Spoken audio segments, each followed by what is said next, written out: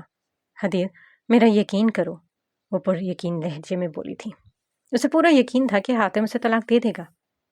تو جس دن وہ تمہیں طلاق دے دے اس دن مجھے کال کر لینا۔ اب طلاق سے پہلے مجھے کال مت کرنا۔ مجھ سے یہ بات برداشت نہیں ہوتی کہ تم اس کے نکاح میں ہو۔ اپنا خیال رکھنا۔ وہ ایک ہی سانس میں بولتا کاٹ گیا۔ ہمنا شوق نظروں سے اسکرین کو دیکھتی رہ گئی۔ عادل نے اس کی بات کا یقین نہیں کیا تھا۔ عادل کو لگتا تھا کہ حاتم اسے طلاق نہیں دے گا، اسے جلد از جلد حاتم سے طلاق لینی تھی، مگر کیسے؟ اب وہ حاتم سے کیسے بات کرے؟ عائشہ کو خوشخبری سنانے کے بعد وہ پوری حویلی میں حمزہ کو تلاش کر رہی تھی۔ اس کے اندر کا کیڑا اسے خاموش بیٹھنے نہیں دے رہا تھا۔ وہ حمزہ کا دل جلانا چاہتی تھی۔ وہ اس کے کمرے کی جانب بڑھی، مگر خالی کمرہ اس کا منہ چڑھا رہا تھا۔ وہ کسی خیال کے تحت باہر لان کی جانب بڑھ گئی۔ وہ یقیناً وہیں ہوگا۔ لان میں قدم رکھتے اسے وہ وہاں موجود کرسی پر بیٹھا نظر آیا۔ وہ اپنے دوپٹے کو ایک ہاتھ سے سنبھالتی اس کی جانب بڑھی۔ حمزہ بھی اسے دور سے ہی اپنی جانب آتا دیکھ چکا تھا۔ اسے حبور سے کوئی سروکار نہیں تھا۔ وہ اس کے لیے محض ایک سیڑھی تھی جس کے ذریعے وہ حافہ تک پہنچ سکتا تھا۔ وہ آج کل حافہ کے منگیتر کے بارے میں معلومات نکلوا رہا تھا۔ وہ جلد از جلد اسے اپنے راستے سے ہٹانا چاہتا تھا۔ اب حبور اس کے سامنے موجود کرسی پر بیٹھ چکی تھی۔ اب وہ خاموشی سے گردن اٹھائے حمزہ کی جانب دیکھ رہی تھی، جس کے چہرے پر کسی جذبے کی رمق موجود نہیں تھی۔ میں ابھی وہ رات بھولی نہیں ہوں۔ تمہاری انگلیوں کا لمس مجھے ابھی تک اپنی گردن پر محسوس ہوتا ہے۔ وہ اسپاٹ لہجے میں اس کی آنکھوں میں دیکھتے ہوئے بول رہی تھی۔ حمزہ نے اس کی بات کا کوئی جواب نہیں دیا۔ وہ اسے خود بھی اپنی گرفت کا اندازہ تھا۔ اگر وہ ذرا اور دیر کرتا تو حبور اس دنیا سے کوچ کر جاتی، اور اسے اس بات سے ذرا فرق نہیں پڑتا۔ وہ اتنا صفا کیوں تھا؟ شاید میں کبھی تمہارے ساتھ نارمل ہو جاؤں، کیونکہ بدقسمتی سے میں چیزوں کو بھول جاتی ہوں، کیونکہ مجھے اپنے سے جڑے رشتوں کی پرواہ ہے۔ اس کی بات پر صرف ایک لمحے کے لیے، صرف ایک ساتھ کے لیے حمزہ کی آنکھوں کا تاثر تبدیل ہوا تھا۔ وہ ظالم مجسمہ صرف ایک لمحے کے لیے پگھلا تھا، مگر وہ لمحہ آیا، بیت گیا، اور مجسمہ ویسے کا ویسا مضبوط کھڑا رہا۔ خیر، میں ابھی تمہارے ساتھ نارمل نہیں ہو سکتی، کیونکہ ابھی میں تمہاری حرکت بھولی نہیں ہوں۔ اگر حمزہ کو لگ رہا تھا کہ حبور پہلے جیسی ہو گئی تھی تو وہ بالکل غلط تھا۔ کم از کم اس دفعہ اس کی قیاس آرائی درست نہیں تھی۔ وہ ٹھنڈے لہجے میں بات کر کے سامنے والے کو اندر تک چلا دینے کی صلاحیت رکھتی تھی۔ میں اگر ابھی بابا حضور کو بتا دوں کہ تم نے اس کی لاڈلی کو جان سے مارنے کی کوشش کی ہے، اور ساتھ میں 2-4 باتیں اور شامل کر دوں تو کیا ہوگا حمزہ شاہ؟ اس نے اپنے ناخنوں پر لگے سنہری رنگ کو دیکھ کر مسکراتے ہوئے کہا۔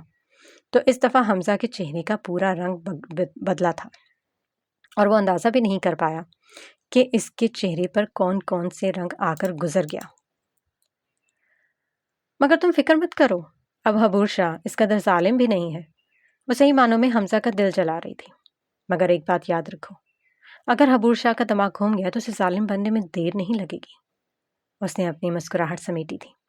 حمزہ کا سفید پرچا چہرہ دیکھ کر اس کے دل کو تسکین مل چکی تھی۔ اب اس نے پرسکون انداز میں کرسی سے ٹیک لگا لی۔ اب تک حمزہ اپنے آپ کو سنبھال چکا تھا۔ اس نے حبور کو نظر انداز کرتے ہوئے سامنے پڑے موبائل پر فون اٹھا لیا۔ وہ اپنی انگلیوں سے اسکرولنگ کر رہا تھا۔ مجھے تم سے ایک ضروری بات کرنی تھی، اس نے حمزہ کے جھکے سر کو دیکھتے ہوئے کہا۔ حمزہ نے ہلکا سا ہنکارا بھر کر گویا اسے بات کرنے کی اجازت دی۔ اس کا سر ہنوز جھکا ہوا تھا۔ تم حافہ کو اس حویلی کی بہو بنانا چاہتے ہو نا؟ اس کے مدھم لہجے پر حمزہ کی انگلیوں کی حرکت تھمی، اور اس نے لمبا سانس بھرتے ہوئے موبائل کی اسکرین آف کر دی۔ حبور کی یہ بات اہمیت کی حامل تھی۔ ہاں، یک لفظی جواب۔ ایک تو اس کے منہ سے الفاظ نکلوانا اتنا مشکل کام کیوں تھا؟ حبور نے بیزاری سے سوچا۔ کیوں؟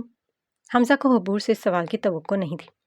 جس وقت یہ فیصلہ کیا گیا تھا اس لمحے حبور اس کے ساتھ ہی تھی، پھر یہ سوال پوچھنے کا جواز بنتا تھا۔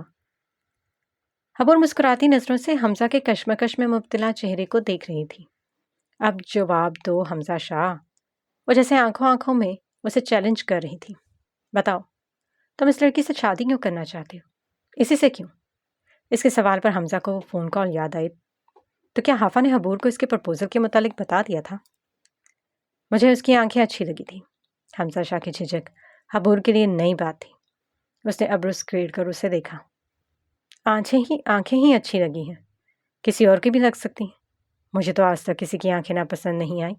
سب کی آنکھیں خوبصورت ہی ہوتی ہیں، اس کی آنکھوں میں کیا خاص بات ہے؟ اس کی باتوں نے حمزہ شاہ کو جھنجھلا کر رکھ دیا۔ وہ آنکھیں معمولی نہیں تھیں، وہ حافہ کی آنکھیں، ان میں کچھ الگ ہے۔ اس کے لہجے میں کسی جذبے کی ہلکی سی آنچ تھی۔ حبور لب دبا کر مسکرا دی۔ کیا تمہیں اس سے محبت ہو گئی ہے؟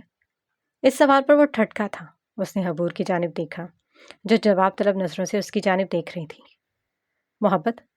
کیا اسے حافظ سے محبت ہو گئی تھی؟ اسے سگریٹ کی شدید طلب محسوس ہوئی۔ مجھے ضروری کام ہے، میں جا رہا ہوں۔ وہ یہاں سے بھاگنا چاہتا تھا۔ حبور اسے اپنی باتوں سے بے چین کر چکی تھی۔ حمزہ، اس کی پکار پر وہ ٹھہرا۔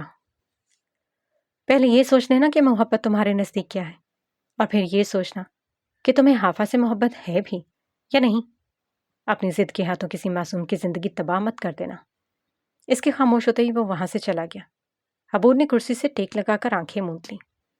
کہاں سب کی آنکھیں ایک جیسی ہوتی ہیں؟ اس کے اندر سے آواز آئی اور پھر جھٹ سے نظروں کے سامنے کسی کے آسمان جیسی آنکھوں کا عکس آیا۔ اس نے جھٹ سے اپنی آنکھیں کھولی اور پھر ادھر ادھر دیکھا، پھر استغفار پڑھتے ہوئے وہ کھڑی ہو گئی۔